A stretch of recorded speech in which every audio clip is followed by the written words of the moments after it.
These are the VRS DirectForce Pro Pedals, and I've long been curious to meet them. In my time in sim racing, these have been regularly name dropped and recommended, and it's time to find out why. They're around £475 for a throttle and brake 2-pedal set, or around £655 for the full 3-pedal set if bought individually, but works out cheaper if bought in a bundle if you're going all in on VRS. Covered by a long 3-year warranty, these are upper mid-range money, up against popular classic pedals like Husqvarna Sprints, Simagic P1000s, and plenty more that have sprung forth since these came out. There's really so many interesting choices around this price bracket, which turns this review into a simple question. Who would want these specifically? Who are they best suited to? And I'd like to try and answer that.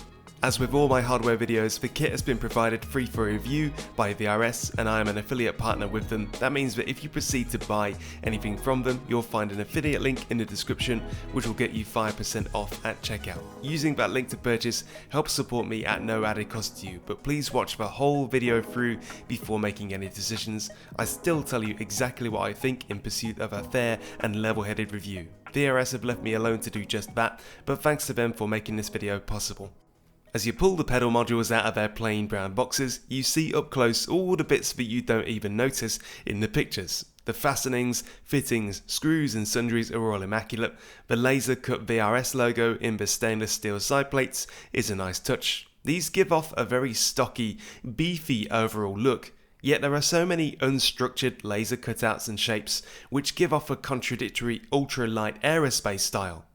The only aspect of these that I've never really liked are the griddle-esque pedal faces. They'd look great with some VRS logo cutouts and a different style, but we've got what we've got.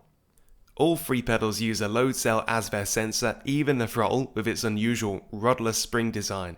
There are no elastomers or hydraulics present in the brake pedal either. It's pure spring power, which is aimed at achieving degradation-free braking that's consistently repeatable over and over again. Elastomers can be more inconsistent than springs. The primary goal of everything here is consistency and smoothness, because these are aimed at high performers and professionals that have a high degree of personal accuracy, but need ultra consistent tools to deliver it. That's the pitch put forward by VRS, and given their history within esports and iRacing in particular, it adds up when you combine it with the reputation these pedals have built.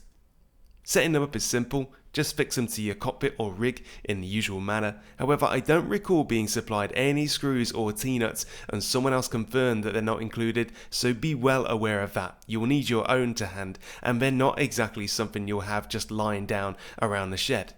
I had to rummage around my spares box and order extras, so make sure you have up to 12 M6 bolts and M6 T-nuts. That can add up to a tenner or so in costs if you don't have any spare.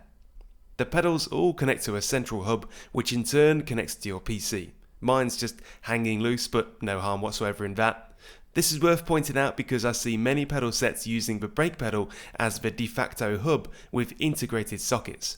By segmenting that task out to a separate box, VRS are making it easier to replace individual parts if needed under that 3-year warranty. If something's wrong with the control box, then they only need to send you a new one of those, not an entire brake pedal. That again leans into the heavy-duty approach VRS generally takes. Calibrating and configuring the pedals is done via VRS's config tool. This is where you can adjust curves and force factors, but it's not crazy extensive. I actually expected more here in terms of selectable preset curves and general visual tools. What's here is adequate. And so it comes to the first push of the pedals in earnest, and as I sit in the pit box, I love the cloud-like smoothness of the throttle pedal. That open spring setup looks strange, but the result is something that has almost zero friction or stickiness, just pure linear resistance and nothing more. The brake pedal feels too squishy for my liking, so that'll need adjusting before I can say anything else. The clutch pedal has a distinctive peak in resistance through the pedal travel. That might need some tweaking too, as it's a little bit too pronounced for me. VRS's pedal adjustment guide with David Williams is an eye-opening video detailing everything you can tweak and change. So if you want to know everything these pedals can do, then there's no better video than that one.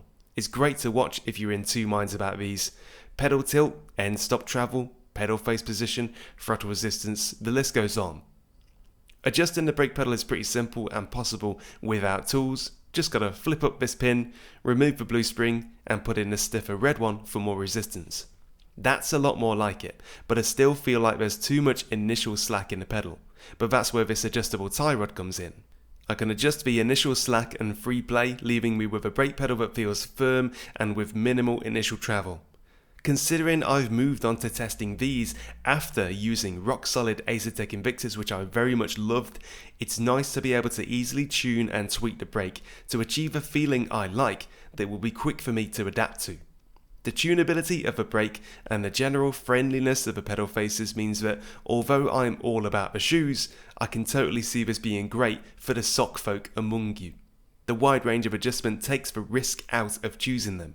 With Acertec Invictus, for example, I went to great pains in my review to point out who shouldn't buy them. I don't really need to do that here, as they can shapeshift pretty comfortably from long travel squishy to short travel firm, and everything in between. With a maximum load cell force of 140 kg, that's a lofty limit which the vast majority will never threaten. After adjusting the pedals to a character profile that I like and finding my feet with them on track, I can totally see why these pedals are successful at what they set out to do. They feel so very smooth and consistent, the smoothest pedals I've ever used by far. That's important if you are a talented person with the ability to be repeatedly precise. And if that sounds like you, then I think you'll be absolutely smitten with these. They're seemingly surgical in consistency. The flip side, however, is that whilst they're the silkiest pedals I've ever used, they're also maybe the most sterile, almost like they're a little bit too perfect and too linear. I know this will sound ridiculous, but you know how there's that echo-free room that reportedly leaves people unsettled because it is so acoustically perfect? I get a similar kind of undercurrent here. They're so clean and clear that they make my legs feel crunchy. In the absence of any mechanical roughness, I'm sure I can feel every single one of those ligaments pluck and twang and leg bones scrape together as I push the glassy smooth brake mechanism. I'm being absurd and exaggerated here obviously, but I'm trying to put down a complex feeling into words. I think you'll understand what I mean when you try them. They're so smooth that you can't really pretend you're driving a real car with real imperfections, and your immersion slightly suffers because of it. But precision hunting esports potentials will not mind that one bit. It's exactly what they want. On that note, if you do want to try them, you can. At least if you're local to Corby in the UK, then Apex Racing Team runs a VRS kit and you can go and try it. In terms of pure driving performance, I do praise them lavishly, especially for the price. I regard these as a better performer than the classic Husingveld Sprints that I used to have, and a much better performer than Simagic's P1000s. So if it was a choice between the three and performance was top priority, I'd pick these any day, no hesitation.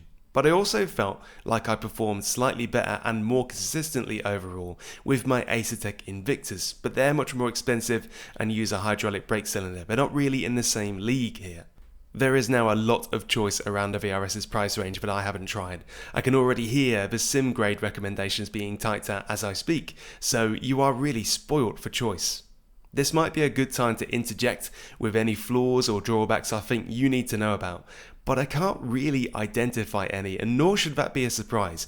These aren't new to the market. There's been time for the blemishes to reveal themselves, and even coming from left field, I can't foresee problems. They're highly adjustable, so there's no need for me to warn you about them being unforgiving and stubborn like the Invictus. I would be surprised if anyone was to struggle to get these the way they want them. So to loop back to the question I asked in the intro, who are these best for? Well, to me, the ideal candidate for VRS pedals are aspiring specialists and high performers. People that have built the biological accuracy to nail their lines, markers and points without mercy and need something equally consistent and clinical. I use the word clinical on purpose because as good as these are, they do feel a little bit soulless somehow as a result. Avoiding elastic and rubber parts is a choice by VRS to prioritize consistency and avoid degradation, potentially at the expense of character. But if you're trying to scratch that last tenth out of your optimal sector, character is not the thing you want. There are pedal sets out there that will definitely be more fun to use and would be a better choice for the general driving enthusiast, such as the Simagic P1000s with their haptic modules. There are pedals that just happen to suit me better, the much costlier Acertec Invictus with its hydraulic brake. But there are no pedals that I've ever tried that felt so consistent, pure and clean as these. If you live to chase personal bests and you're more confident in your ability than you are about your equipment, then these pedals should be on your mind. They are built for your temperament. Anyone that runs these has no excuse for the mistakes they make. Their reputation as excellent pedals is already engraved into the community. I'm just coming along now to add my name to those that agree. Thanks for watching this review. I hope it helps clarify your mind, but if you have questions or comments, feedback to add if you own these pedals, feel free to comment below. It's very welcome and appreciated. Don't forget about that 5% VRS discount link in the description, and cheers again.